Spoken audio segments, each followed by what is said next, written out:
Gloria a Dios. Iglesia, buenas noches. Los saludo con el amor que me inspira el Espíritu Santo para con todos aquellos que amamos al Señor. Gloria a Dios, alabado sea el Señor. Gracias que Dios nos permite estar en esta noche pues delante de Él y delante de la iglesia para recibir su alimento espiritual. Gloria a Dios. Estamos muy agradecidos con Dios y bueno, esto es una bendición siempre para nosotros. Alabado sea el Señor. Hermanos, para aquellos que no me conocen, soy el pastor Elías Muñoz de la Iglesia Fundamental Bautista Jesús es Contigo, Cartago Valle. Gloria a Dios. Bueno, los exhorto, los animo a que estén conmigo compartiendo este bendito mensaje. Amén. Gloria a Dios. Bueno, vamos a orar para darle la gloria y la honra a Dios y para poner todo delante de Dios y delante de nosotros. Gloria a Dios. Que esta palabra sea de mucha bendición para nuestras vidas. Señor, te damos gracias, te alabamos, te bendecimos, oh Dios. Venimos delante de ti, maravilloso Rey, con un corazón contrito y humillado, Señor. Hemos propuesto en nuestro corazón estar deseosos, Señor, de estar contigo en tu presencia en esta noche escuchando este mensaje maravilloso, Señor. Porque no solo de pan vive el hombre, sino de toda palabra que sale de tu boca, Señor. Y esto es lo que alimenta, Señor, tu palabra, Señor. Nos alimenta espiritualmente y nos llena de gozo, Señor. Conociendo, Señor, que los tiempos están cercanos, Señor, a tu venida, Señor. Y eso es nuestra esperanza, Señor, que tenemos, que tú vienes pronto para estar con nosotros, Señor. Te damos gracias, ponemos todo en tus manos.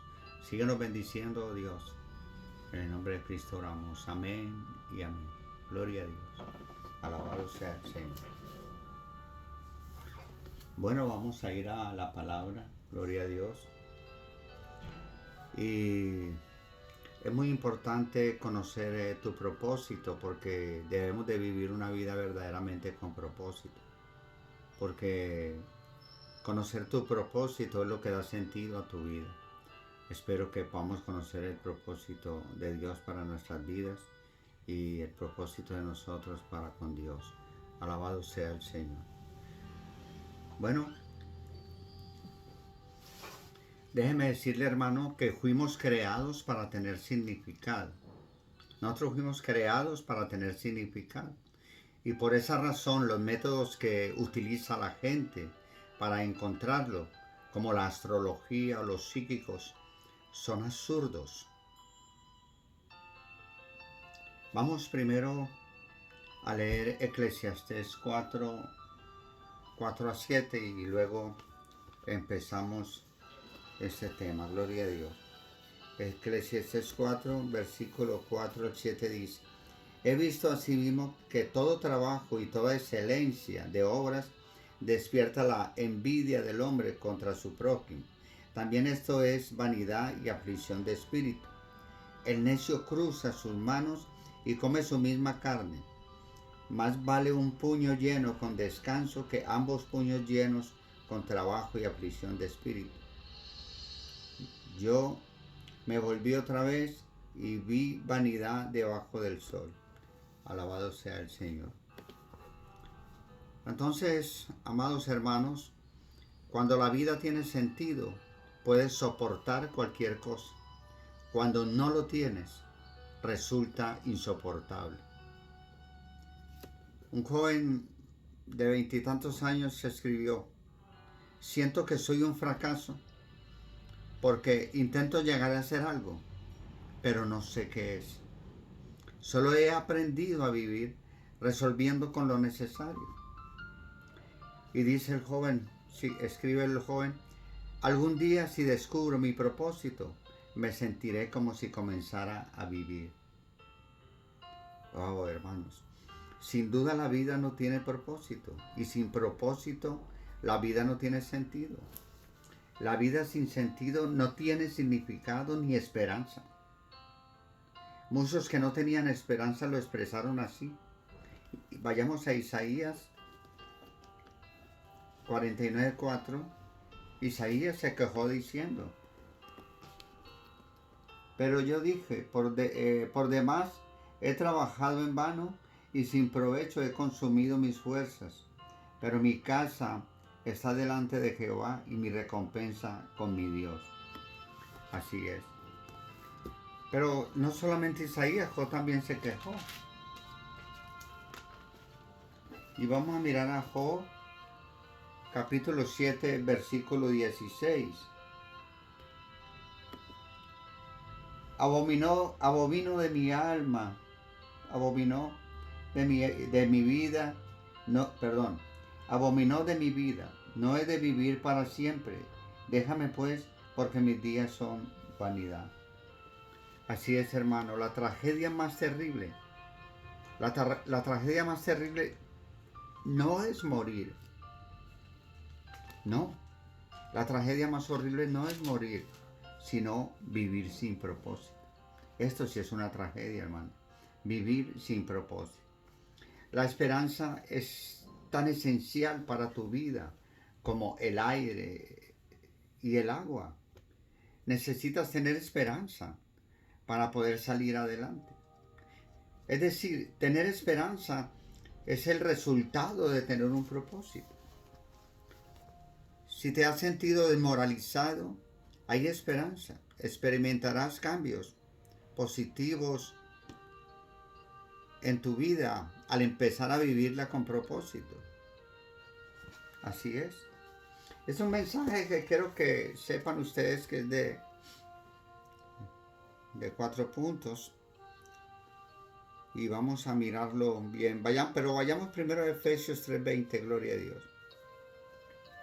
Efesios 3, versículo 20. Dice: y aquel que es poderoso para hacer que todas las cosas, mucho más abundante de lo que pedimos o entendemos, según el poder que actúa en nosotros. Vuelvo y repito este versículo.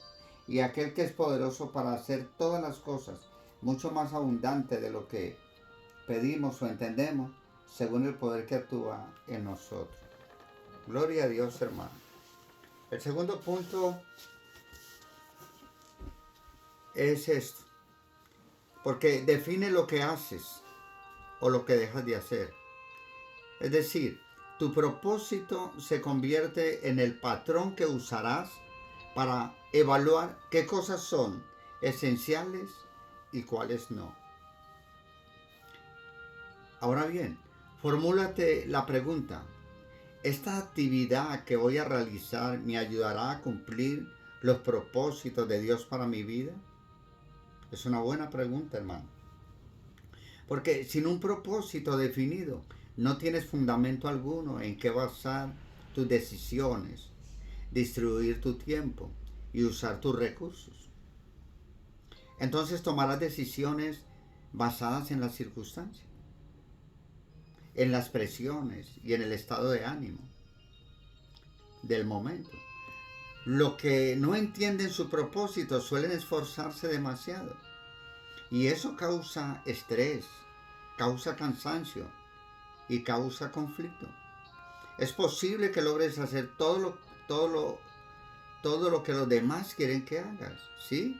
Es importante que logres hacer todo lo que los demás quieren que hagas, pero solo tienes tiempo para hacer la voluntad de Dios. Solo tienes tiempo para hacer la voluntad de Dios. Sí, iglesia. Si no logras terminarlo todo, significa que estás haciendo más de lo que Dios quiere que hagas. O quizás estás viendo demasiada televisión. Vivir con propósito nos lleva a un estilo de vida más sencillo y a un plan de actividades más saludable. La Biblia afirma: hay quien pretende ser rico y no tiene nada. Hay quien parece ser pobre y todo lo tiene. ¿Te lleva también a tener tranquilidad? Por eso, conocer tu propósito enfoca tu vida. Esto hace que dirijas todo tu esfuerzo y energía a lo que es importante. Te conviertes en una persona efectiva.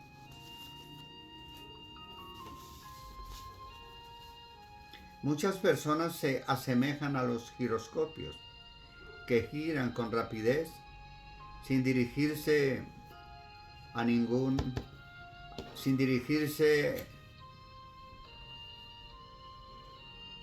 Muchas personas se asemejan a los giroscopios que giran con rapidez, pero sin dirigirse a ningún lugar.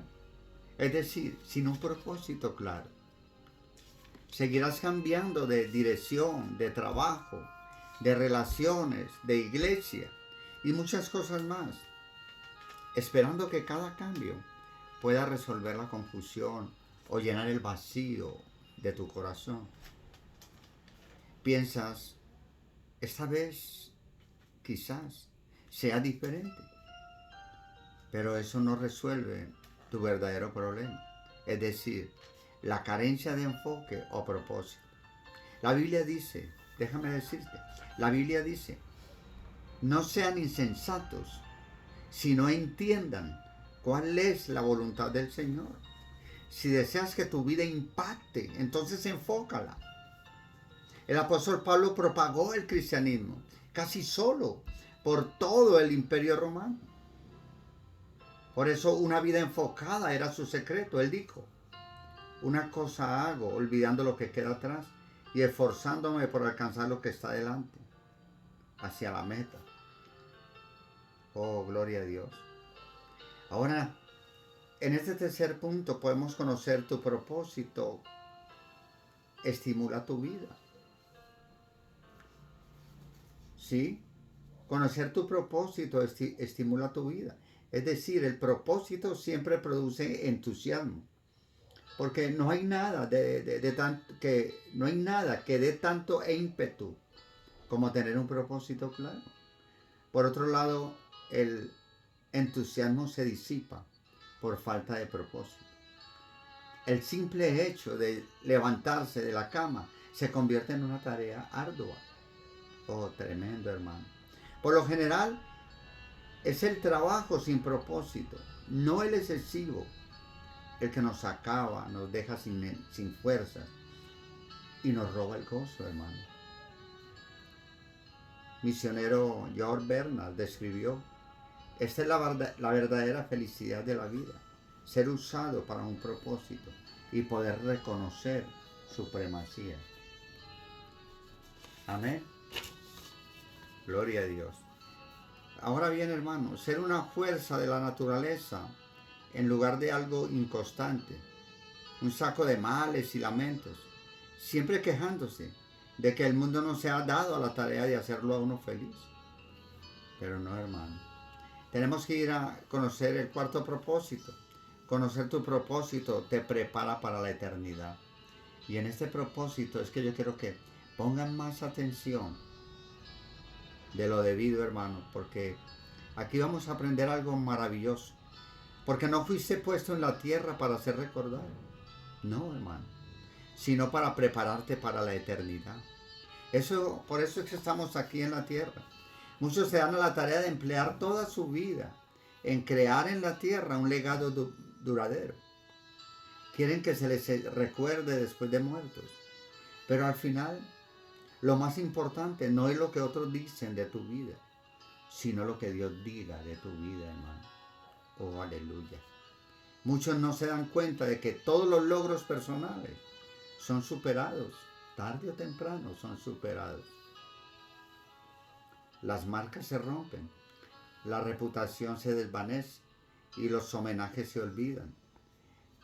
La meta de un tenista, Jane Dawson, en la universidad era llegar a ser un campeón de tenis. Y se sintió orgulloso cuando pusieron su trofeo en un lugar prominente de la vitrina de exhibición. Pero déjeme decirle, hermano, que años después alguien se lo envió. Lo habían encontrado en un depósito de basura cuando estaban renovando el edificio de la universidad.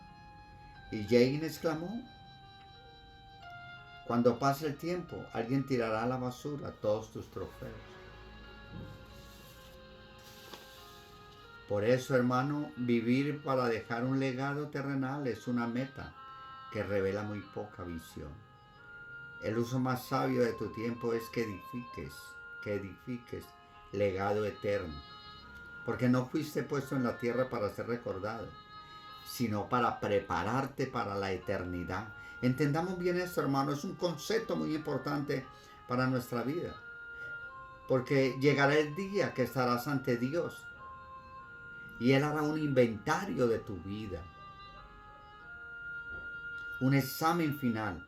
Antes de que entres a la eternidad, la Biblia declara, todos tenemos que comparecer ante el tribunal de Dios. Así que cada uno de nosotros tendrá que dar cuenta de sí a Dios. Afortunadamente, hermano, Dios desea que todos pasemos este examen. Por eso nos ha dado las preguntas con anterioridad. Al leer la Biblia, podemos imaginar que Dios nos plantea dos preguntas decisivas. Primero, ¿qué hiciste con mi Hijo Jesucristo? Esta es la primera pregunta. ¿Qué hiciste con mi Hijo Jesucristo? Porque Dios no cuestionará tu trasfondo religioso ni tu inclinación doctrinal. Lo único que tendrá relevancia, lo único que tendrá relevancia será si aceptaste lo que Cristo hizo por ti y si aprendiste a amarlo y a confiar en Él. Así es, hermano. Jesús dijo, yo soy el camino, la verdad y la vida, y nadie llega al Padre sino por mí. Esto lo dijo Jesús. Y segundo, ¿qué hiciste con lo que te entregué? ¿Qué hiciste con tu vida? Dones, talentos, oportunidades, dinamismo, relaciones y recursos que Dios te dio. ¿Lo ganaste todo? ¿O lo gastaste todo en ti mismo? ¿O lo usaste para los propósitos para los que Dios te creó? Porque el objetivo de Dios es prepararte para estas dos preguntas. Porque la primera determina dónde pasarás la eternidad, en el cielo o en el infierno. Y la segunda determinará qué harás en ella. Es muy importante que estés listo para responder estas dos preguntas. Todos tenemos algo que guía nuestras vidas. Los diccionarios definen el verbo guiar como mover, conducir o empujar. Sea que conduzcas un automóvil, claves algo o golpees una pelota, eres tú quien guía, empuja o mueve ese objeto en ese instante. ¿Qué es lo que guía tu vida? Porque quizás lo que te guía en estos momentos es un problema o una deuda o una exigencia. Puede que seas guiado por un mal recuerdo, tal vez un temor constante o una costumbre involuntaria. Hay cientos de circunstancias, razones y sentimientos que guían tu vida. A muchos los guía la culpa. Se pasan toda la vida, hermano, huyendo de sus errores y ocultando su vergüenza. Quienes cargan culpas son controlados por sus recuerdos. ¿Sí? Quienes cargan culpas son controlados por sus recuerdos. Permiten que su futuro sea controlado por su pasado. Sin darse cuenta, se castigan a sí mismos, saboteando sus propios logros. Oh, gloria a Dios, aleluya. Cuando Caín pecó, mire, déjeme decirle, cuando Caín pecó, su culpa lo separó de la presencia de Dios. Y el Señor le dijo, en el mundo serás un fugitivo errante. Eso describe hoy a la mayoría de la gente. Va por la vida como un judío errante, sin propósito alguno. Porque somos el resultado de nuestro pasado, pero no tenemos que ser prisioneros del mismo. El propósito de Dios no está sujeto a tu pasado. El que convirtió a un asesino llamado Moisés en un líder, a un cobarde llamado Gedeón en un héroe, valiente, también puede hacer cosas increíbles, porque Dios no hace excepción de personas. Y Él está haciendo cosas increíbles con nosotros, si tú te dejas usar por Dios. Él está haciendo cosas increíbles con lo que te queda de vida. Dios es experto en dar borrón y cuenta nueva a la gente, hermano. La Biblia dice, Feliz el hombre a quien sus culpas y pecados le han sido perdonados por completo. A muchos los guía el materialismo, el deseo de adquirir, se convierte en la meta principal de sus vidas. Quieren abarcarlo todo, poseerlo todo. Este deseo de querer siempre más se basa en la idea equivocada de que cuanto más tengas, será más feliz. Esto no es cierto, hermano, es falso. Más importante que son más felices, son más importantes y que vivirán más seguro. Pero los tres conceptos son erróneos. Las posesiones solo proveen felicidad temporal. Como las cosas no cambian, tarde o temprano nos aburrimos de ellas. Entonces queremos otras nuevas, más grandes y más modernas. Hermano, eso no deja de ser un mito. Eso de que cuanto más tenga, más importante soy. Cuanto más vales como persona y cuánto vales por lo que tenemos, no es lo mismo. Así es. Cuánto vales como persona y cuánto vales por lo que tienes, no es lo mismo. Seguro, hermano, que no es lo mismo. No se puede determinar cuánto vales por las cosas que posees. Y Dios dice que las cosas más valiosas en la vida no son los bienes que posees. El mito más común respecto al dinero es que cuanto más tengas, más seguro estarás. Pero no es así. Es otro error, hermano. No se pueden perder las riquezas por muchas razones que están fuera de tu control. Se pueden incendiar, las pueden robar, se pueden dañar. La verdadera seguridad se fundamenta solo en algo que no te pueden quitar. Sí, así es, iglesia.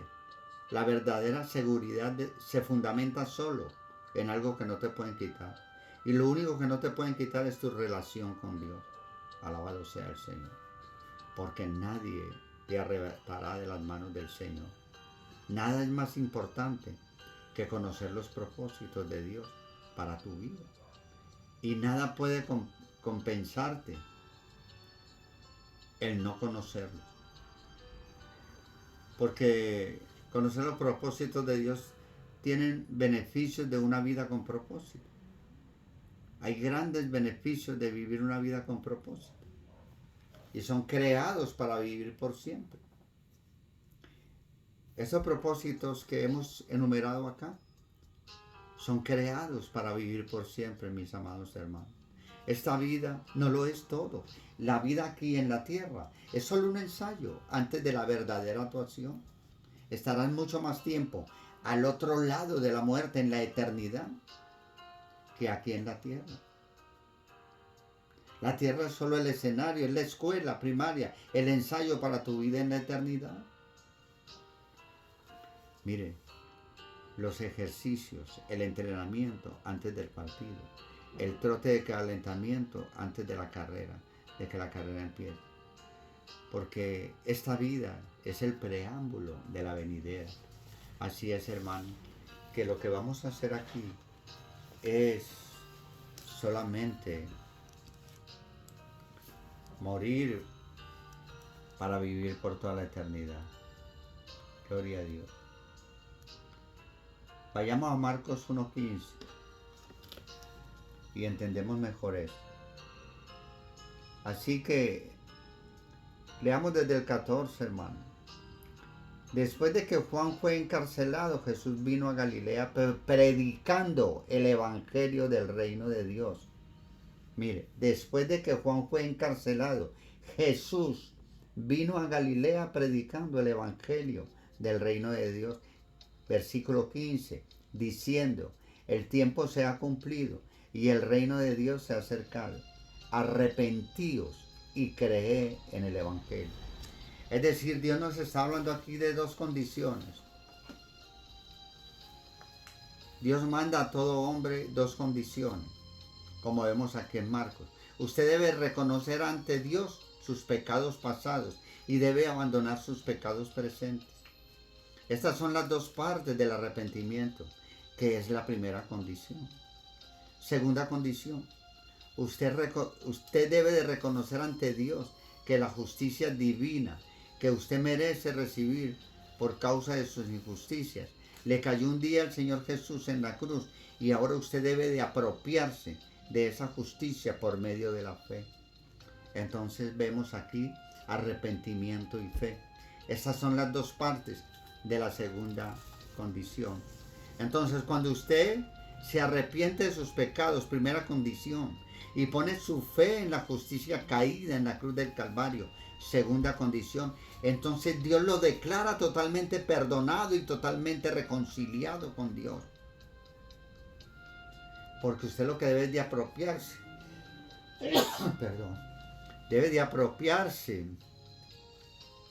a la propiciación de Jesucristo. El justo pagó por los injustos. Por lo tanto, ahora sí el hombre puede entrar en la gloria de Dios, porque Dios lo declara totalmente perdonado y totalmente reconciliado. Esto es nacer de nuevo. Este es el verdadero evangelio, hermano.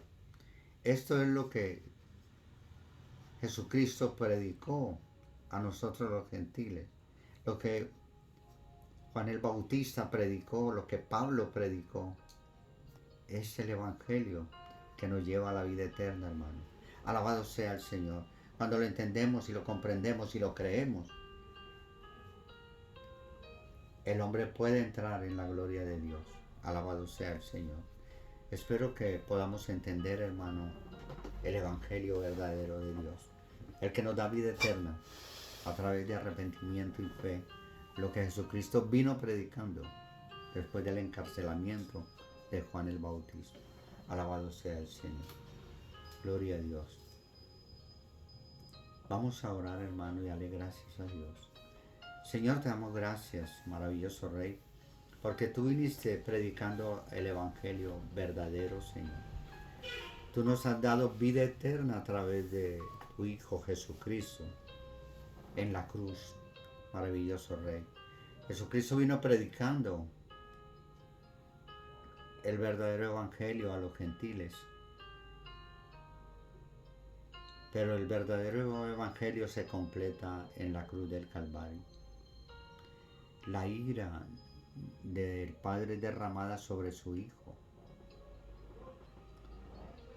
y la muerte de Jesucristo derrama su sangre para salvar a los judíos. Este es el evangelio completo. Los dos grupos convergen en la cruz. No es que haya dos evangelios, sino que convergen en la cruz. Salvación para los gentiles y salvación por los judíos por medio de la iglesia. Por medio de Cristo a la iglesia y por medio de la iglesia a Cristo. Alabado sea el Señor. Yo les exhorto, los animo pues, hermanos, que reconozcamos el verdadero evangelio que nos da vida eterna. Arrepiéntete, cree en el Señor Jesucristo y serás salvo. Alabado sea el Señor. Gloria a Dios. Vamos a orar para terminar. Amén. Gracias, Señor. Hemos orado y te damos gracias, Padre. Te alabamos, te bendecimos. Amén y amén. Gloria a Dios.